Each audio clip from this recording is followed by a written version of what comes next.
करीम फुरकान हमीद के अंदर इरशाद फरमाता अनिशकुरली वाली वालिदई का इलैयल मसीर। तवज्जो मेरे अल फरमाओ, अनिशकुरली वाली वालिदई का इलैयल मसीर।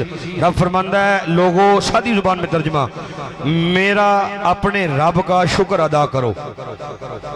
जिन्हों समझ लगी आको सुभान अल्लाह। एक दो बारी आको फिर दिल करेगा आखियो, नहीं करेगा ना आखियो, ऊंची आको सुभान अल्लाह। रब फरमाता अनिशकुरली, लोगों अपने रब का शुक्र अदा करो, अपने रब का अनिशकुरली वली वालिदई का, अपने रब का शुक्र अदा करो और अपने रब के साथ साथ अपने माँ बाप का शुक्र भी अदा करो। ये चूंकि एक बाप की याद में महफिल सजाई जाती है तो ठीक है, इस मौजू को मैं बयान करूंगा ताकि आप लोगों को समझ लगे कि वालिदैन जब दुनिया से चले जाएं फिर महफिल सजाते हैं और जब जिंदा हो उनकी इज्जत भी की जाती है। उचिया को सुभान अल्लाह। रब फरमाता मेरा शुक्र अदा करो और अपने माँ बाप का शुक्र अदा करो। अब रब का शुक्र अदा करें समझ आती है क्यों?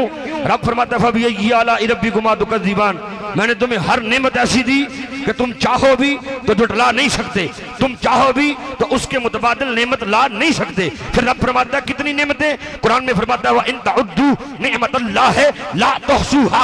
रब फरमाता है इतनी नेमतें दी, जब से पैदा हुए हो तब से गिनो, गिनते जाओ, 1 2 3 100 1000 लाख क़यामत आ जाएगी। रब फरमाता है मेरी नेमतें खत्म नहीं हो सकती। मौला ठीक है तेरा शुक्र अदा करें, फिर मिलेगा क्या? रब फरमाता है ला इन शकरतुम ला अज़ीदन्नकुम, जो मेरा शुक्र अदा करता है रब उसे और नेमतें अता फरमाता है। अब नेमतें गिनाऊं तो आप गौर करें, बंदे का पूरा जिस्म रब की नेमत है, आंखें, कान, सर, जुबान, नाक, हाथ, कदम, जिस्म, सारा सर से लेकर कदमों तक रब की नेमत है। एक एक नेमत का शुक्र अदा करे तो बंदा नहीं कर सकता। फिर औलाद रब की नेमत, माँ रब की नेमत, बाप रब की नेमत, बीबी रब की नेमत, घर रब की नेमत, मस्जिद रब की नेमत, घर, गांव, शहर, बस्ती, तंदुरुस्ती और खाने पीने के फल और वो खुराक रब की नेमतें हैं। मौला तेरा शुक्र अदा करे समझ आती है, माँ बाप का शुक्र कैसे अदा करे? रब फरमाता तवज्जो कर, मैंने तुझे पैदा किया, तेरा खालिक हूँ, लेकिन जिनके वसीले से पैदा किया वो माँ बाप थे। मैंने कान अता किए, समातों की ताकत अता की, लफ्जों की पहचान माँ बाप ने बताई थी। मैंने आंखें बताई, लेकिन रिश्तों की पहचान तुझे माँ बाप ने बताई थी। मैंने जुबान अता की, तुझे बोलना ना आता था, लफ्जों का बोलना, बातों का करना तुझे माँ बाप ने सिखाया था। मैंने हाथ अता किए थे, तुम्हें पकड़ना ना आता था, माँ बाप ने तुझे पकड़ना सिखाया। रब फरमाता कदम मैंने दिए थे, कदम मेरे अता किए हुए थे, तुम्हें उंगली से लगाकर चलना तुम्हारी माँ ने, तुम्हारे बाप ने सिखाया था। मैंने नेमतें दी, लुक़मे उठा उठा कर तुम्हारी माँ ने तुम्हारे मुंह में रखे, लुक़मे कमा कमा कर तुम्हारे बाप ने तुम्हारी झोली में रखे। रब कहता है मैं तुम्हें बताना ये चाहता हूँ, मैं तुम्हारा खालिक हूँ, मैं तुम्हारा मालिक हूँ, रब हूँ। इस पर मेरा शुक्र अदा करो और मेरी नेमतों को बरतने का तरीका माँ बाप ने बताया है, इस पर अपने माँ बाप का शुक्र अदा करो। अजय कुछ बंदे ने मेरी गलती समझ नहीं लगी, आंखों ऊंची सुभान अल्लाह। अब रब फरमाता है मैं माँ बाप का शुक्र अदा करूँ, माँ बाप का शुक्र अदा करो, माँ बाप का शुक्र अदा करो। रब तेरा या अल्लाह तेरा शुक्र क्या है? कुरान की तफसीर कुरान से हो तो आला तफसीर है।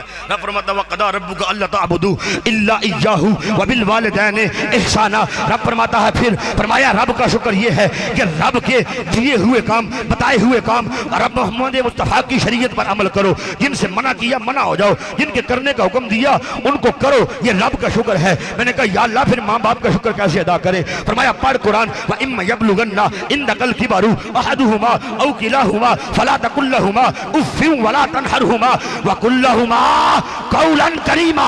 रब फरमाता है पहले तुम्हें चलना ना आता था, जिन्होंने चलना सिखाया अब ये बुढ़ापे में आ गए, अब इनके हाथ हिल रहे हैं, अब इनकी टांगें डगमगा रही हैं, अब इनकी जुबान में लुकरत है, अब इनकी नजर में नजर ना रही, रोशनी ना रही, अब इनकी कानों में समात ना रही, अब इनके जिस्म में ताकत ना रही। फरमाया अब इनकी बारगाह में आ, उफ़्फ़िन वला तनहरहुमा, अब इनकी किसी बात पर उफ ना करना। मौला फिर बात ना करें, फरमाया ना कर। मौला कैसे? फरमाया वकुल लहुमा कौलन करीमा। अब कौलन करीमा डॉक्टर साहब कहें तो तर्जुमा और है, पीर साहब कहें तर्जुमा और है, आलम फाजल वली कुतब गौस अब्दाल ताबी सहाबी कहें, फिर नबी कहें, तर्जुमा बदलता जाता है। इमामुल अंबिया कहें तो तर्जुमा और है, लेकिन अर्शों का खालिक, अर्शों का मालिक, नबियों का मालिक, कायनात का मालिक, जिन्न बशर हशर और शर्क गरब का मालिक है। तो करीम का मतलब और है, रब बताना ये चाहता है। सादी जुबान में बताऊं तो फरमाया वकुल्लहुमा कौलन करीमा, सारी कायनात की मिठास को अपनी जुबान में रख, अपने लहजे में नरमी पैदा कर। जब सारी कायनात की नरमी तेरी जुबान में आए फिर मां से बात कर। फिर अब आए क्योंकि वक्त थोड़ा है, और फिर तफसीर अगर कुरान की हदीस से हो जाए तो ये भी बहुत आला तफसीर है। पूछिया को सुभान अल्लाह। मेरे नबी रहमत ने मस्जिद नबी में ऐलान फरमाया, तवज्जो है जे गाल में समझ लग रही है।